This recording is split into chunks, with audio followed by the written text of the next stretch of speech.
April 22, 2025 Jammu కాశ్మీర్లోని పెహల్గామ్ అనే ఏరియాలో ఉగ్రవాదులు సడన్ గా దాడి చేసి 26 మంది భారతీయులను చంపేశారు. ఈ విషయం మీకు మాకు అందరికీ తెలిసిన విషయం. ఈ దాడి వెనుక పాకిస్తాన్ హస్తం ఉందని మన ఇంటెలిజెన్స్ కనుగొన్నారు.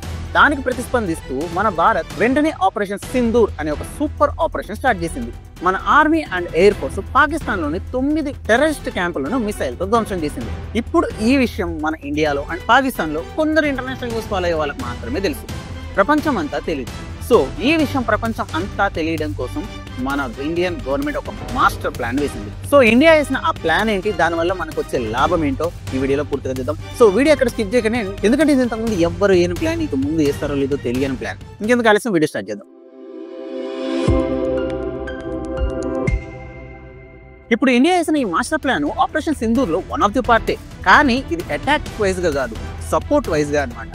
ఈ ఆపరేషన్ సింధూర్ లో భాగంగా ఇండియా 7 టీములను తయారు చేసింది. ఈ టీంలు America, England, France, Japan, UAE and South Africa దేశాలకు వెళ్తాయి. అంతేకాదు ఐక్యరాజ్య సమితి దేశాలైన రష్యా అండ్ చైనాకు కూడా వెళ్తాయి. ఈ టీమ్స్ యొక్క గోల్ ఏంటంటే ఉగ్రవాదులతో అండ్ ఉగ్రవాద దాడులతో ఇండియా ఎందుకు జీరో టాలరెన్స్ తో ఉంది అని వాళ్ళకి క్లియర్ గా డీటెయిల్ గా వివరిస్తాయి. మన దేశంలో టెర్రరిజం కి ఎలాంటి ఎంట్రీ లేదు అని క్లియర్ గా చెప్తాయి. పాకిస్తాన్ ఎలా టెర్రరిస్టులకు హెల్ప్ చేస్తుందో కూడా ప్రపంచం ముందు బయట పెడతాయి. Indians were killed in these attacks.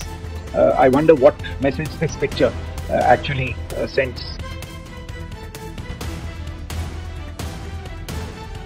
ఈ 7 టీమ్స్ కూడా బీజేపీ నుంచి కాదు, మన ఇండియాలో ఉన్న అన్ని పార్టీల నుంచి కూడా సెలెక్ట్ చేయబడ్డారు. ఆ 7 టీమ్స్ ఏంటి, వాటికి నాయకత్వం వహిస్తున్న వాళ్ళు ఎవరో చూద్దాం. First one Shashi Tharoor from Congress, షాక్ అయ్యారు కదా. సెకండ్ వచ్చి Ravishankar from BJP. Third Sanjay Jha from JDU. Fourth Baijayant Panda from BJP. Fifth Kanimozhi Karunanidhi from DMK. Sixth వచ్చి Supriya Sule from NCP. And seventh వచ్చి శ్రీకాంత్ షిండే ఫ్రమ్ శివసేన. ప్రతి టీంలో 8 నుంచి 10 మంది ఎంపీలు, రాజకీయ నాయకులు, మాజీ డిప్లొమాట్లు ఉంటారు. ఈ టీమ్స్ మన దేశం జోలికి వస్తే పార్టీతో సంబంధం లేకుండా మేమంతా ఒక్కటే అని ప్రపంచానికి చాటబోతున్నారు. ఇలాంటి ఐడియా సినిమాలో కూడా రాలేదేమో, కానీ భారత్ రియల్ గా చేస్తుంది. ఈ టీంలన్నీ కూడా మే 23 నుంచి 10 రోజుల పాటు ఆయా దేశాలకు వెళ్తారు అండ్ ఆయా దేశాల్లో ఉంటారు. మరి అక్కడ ఏం చేస్తారు, ఈ డౌట్ మీ అందరికి వస్తుంది కదా. అక్కడే ఊరికనే కూర్చోరు, ముందుగా ఆయా దేశ ప్రధానమంత్రులతో, మంత్రులతో, పార్లమెంట్ మెంబర్లతో మీటింగ్ లో పాల్గొంటారు. అక్కడ పహల్గామ్ దాడి గురించి, ఆ రోజు ఏమైందో చెప్తారు, ఎలా ఉగ్రవాదులు అమాయకుల్ని టార్గెట్ చేశారో, ఎందుకు పాకిస్తాన్ ఈ దాడుల వెనక ఉందో డీటెయిల్ గా వాళ్ళందరికీ చెప్తారు. అండ్ అలానే ఆపరేషన్ సింధూర్ లో మన ఎయిర్ ఫోర్స్ ఎలా ఖచ్చితంగా టెర్రరిస్ట్ క్యాంపుల పైన మాత్రమే దాడి చేసిందో, ఒక సామాన్యుడికి చిన్న గీటు కూడా పడకుండా ఎంత ప్రిసైజ్ గా అటాక్ చేసిందో, మన టార్గెట్ కేవలం టెర్రరిస్టులు మాత్రమే అని ఈ ప్రపంచానికి అక్కడ మీడియాతో ఇంటర్వ్యూలు, ప్రెస్ మీట్లలో పాల్గొని ప్రపంచ ప్రజలకు మనం ఎలా టెర్రరిజంతో ఫైట్ చేస్తున్నాం అని వాళ్ళకు వివరిస్తారు. దీంతో ప్రపంచానికి మనం పాకిస్తాన్ లాంటి టెర్రరిస్ట్ కంట్రీతో ఎన్నాళ్ళ నుంచి ఎప్పటి నుంచి ఎలా ఫైట్ చేస్తున్నాము అని ప్రపంచానికి తెలుస్తుంది. మరి ఈ టీంలు మన దేశానికి ఎలా హెల్ప్ అవుతాయి, ఇలా ప్రపంచం అందరికీ చెప్తే అది మనకి ఎలా హెల్ప్ అవుతుందో ఇక్కడ కొన్ని లాభాలు అయితే ఖచ్చితంగా ఉన్నాయి. ఒకటి, ప్రపంచ దేశాల యొక్క సపోర్ట్ తెచ్చుకుంటాం, ఎందుకంటే మనమే కదా విక్టిమ్స్. ఇప్పటికే అమెరికా, ఇంగ్లాండ్, యుఏఈ లాంటి దేశాలు మన వైపునే ఉన్నాయి.